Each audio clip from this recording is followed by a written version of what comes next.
Hello, my young explorers. Welcome back to our channel. I hope you all are doing well. So, let us begin with the chapter number 1 of grammar, and the name of the chapter is sentences. So, अब हम बात करेंगे sentences के बारे में. So, पहले जानते हैं कि sentence actually होता क्या है. So, sentence is basically a group of words that is arranged in a meaningful order so that it can make a complete sense, right? तो sentence एक ऐसा group of words है जो कि इस order में arrange किया जाता है ताकि वो अपना मतलब पूरा कर सके. उसको पढ़ के कुछ ना कुछ मतलब हम निकाल सके, right? So that is what to be known as a sentence. तो अब जल्दी से चैप्टर की ओर चलते हैं और देखते हैं कि क्या बताया गया है.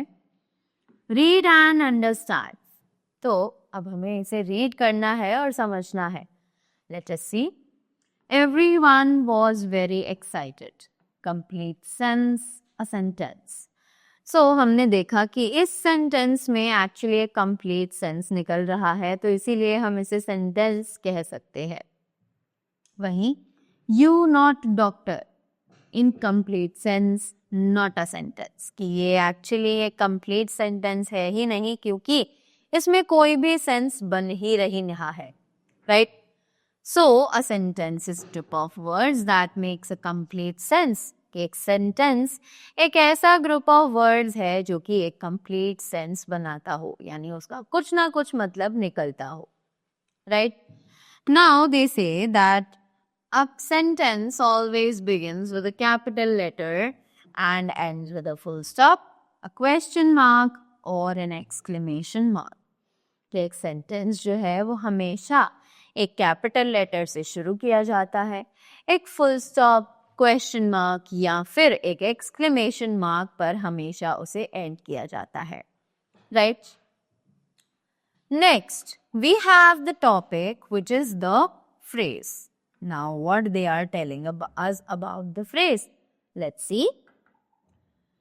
So, group of words that makes complete sense, but not complete sense is called a phrase. तो ऐसा ग्रुप ऑफ वर्ड्स जिसको पढ़ के कुछ मतलब तो निकल सकता हो, बट उसका जो मतलब है वो एक्चुअली कंप्लीट ना हो, राइट? उसे पढ़कर हमें कुछ पूरी इंफॉर्मेशन ना मिल पाए, तब वो कहलाती है एक फ्रेज.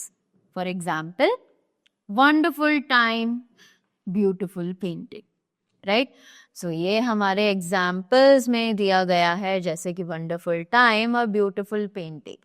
तो इनका एक्चुअली सेंस तो बनता है, but wonderful time for what? Complete sense हमारे पास नहीं है. That means they are actually known as the phrase, right? So we can change a phrase into a sentence by adding some words to it. तो हम लोग phrase को एक sentence में भी change कर सकते हैं जब हम कुछ words इसमें add कर सके, right? Just like I had a wonderful time with my family yesterday. Correct? उसी के बाद this is a beautiful paint. सो हमने अब इन फ्रेजेस को सेंटेंस में कन्वर्ट कर दिया, जिससे इनका जो सेंस है वो पूरा हो चुका है, right? We have a box to know more over there. Let's read it. A sentence always has a verb in it. In fact, a sentence remains incomplete without a verb. एक sentence में हमेशा एक verb होती है, right? और तो और साथ में सेंटेंस जो है वो वर्ब के बिना इनकम्प्लीट माना जाता है. उसका कोई मतलब नहीं हो सकता विदाउट अ वर्ब. एक सेंटेंस में वर्ब जो है वो बहुत ही ज्यादा मैंडेटरी होती है, right? Next we have the types of sentences. तो अब हम डिस्कस करते हैं टाइप्स ऑफ सेंटेंसेस के बारे में. What are they? First of all we have the declarative sentences or the assertive sentences. Let's read what are they. A simple statement that expresses facts, events and actions is called a declarative or assertive sentence. तो एक ऐसा simple sentence जो कि express करता है facts, events, actions को, उन्हें कहा जाता है डिक्लेरेटिव या फिर assertive sentence, right? It always ends with a full stop. कि ये हमेशा एक full stop पर ही खत्म किए जाते हैं. Right? Example, Ria goes to school. It is a nice day today. Right? So, हमने देखा कि इन सभी सेंटेंसेस में कोई ना कोई इंफॉर्मेशन है, कोई ना कोई एक्शन है जो हमें बताया जा रहा है. राइट? सिंपल. तो इसीलिए ये सब एक सेंटेंस कहला सकते हैं और साथ ही ये एक फुल स्टॉप पर एंड भी हो रहे हैं. Right? Next, talking about interrogative sentence. तो अब ये इंटेरोगेटिव सेंटेंस कौन से है? A sentence that asks question is called an interrogative sentence.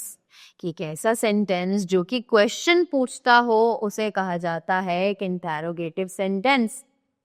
It always ends with a question mark. For example, कि ये हमेशा एक क्वेश्चन मार्क पर ही खत्म किया जाता है. जैसे कि Where are you going? Are you singing the song? Right? तो ये हमारे questions example है. After that, the next thing that we have is imperative sentence. So what are these imperative sentences? A sentence that expresses a command, a request, or an advice is called an imperative sentence. कि एक ऐसा sentence जो कि express करता है command, request, advice, उन्हें कहा जाता है imperative sentence. Right? It always ends with a full stop. ये हमेशा एक full stop पर ही खत्म किया जाता है. जैसे कि shut the door or please come in. Correct? Now moving ahead to the exclamatory sentences. तो अब ये exclamatory sentences कौन से हैं? A sentence that expresses a sudden emotion और feeling is called an exclamatory sentence. एक सेंटेंस जो है वो हमेशा एक्सप्रेस करता है एक सडन फीलिंग, यानी कि हमारे इमोशंस, हमारी फीलिंग्स, हमारे थॉट्स, जो भी हमारे माइंड में चल रहा होता है. राइट? तो उन्हें कहा जाता है exclamatory sentence. It always ends with an exclamation mark or includes an expression that is followed with an exclamation mark. कि ये हमेशा एक exclamation mark पर ही खत्म किया जाता है और include करता है एक expression जो कि follow किया जाता है एक exclamation mark के साथ. Right? For example, hurrah! I won the prize. Ouch! The bee stung me. Right? So हमने देखा कि इन दोनों ही स्टेटमेंट्स में हमारी जो सडन फीलिंग्स है that is of happiness here and it is the feeling of pain over here जो कि झलक कर आ रही है, इसलिए हम इन्हें एक्सक्लेमेटरी सेंटेंसेस के नाम से जानते हैं. Right? After that, so that was all about the chapter sentences. I hope you all found it very clear and a good explanation in this video. So that was all from my side. See you all very soon. Till then, all the best and do continue with your studies.